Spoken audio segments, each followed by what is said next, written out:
Hello everyone, welcome back to HSCodehub. So today I'm going to show you a very important quick tip on Salesforce development. So it's about how we can ignore seeing the changes in VS Code we don't need to see.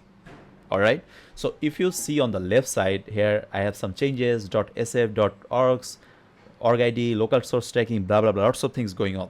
But how they got generated? I didn't generate them. The VS Code, I think the extension for Salesforce generated them to keep the track from org to org, and these are generated as soon as you retrieve some metadata from org to your VS Code, or you change your default org. For example, from here you change your default org from your sandbox, one sandbox to another sandbox or to production. These changes are automatically being generated.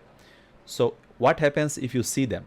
So you are working on a layout, on some layout, 4050 layout or some Apex code, and those changes will get mixed up with these changes, these unnecessary changes.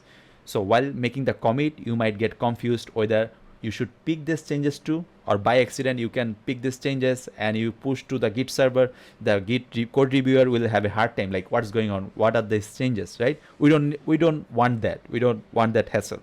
So we want to ignore these changes. Whenever VS Code generates them, just let them generate those, but I don't want to see them because I don't care about them.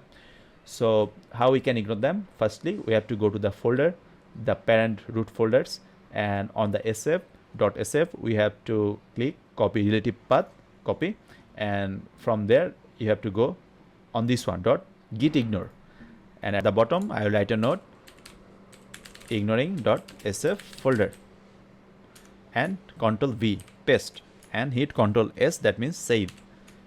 And if I go back to the changes, so they're all gone, right? Just like that. So I hope it will be helpful for you. Thank you for watching. Goodbye.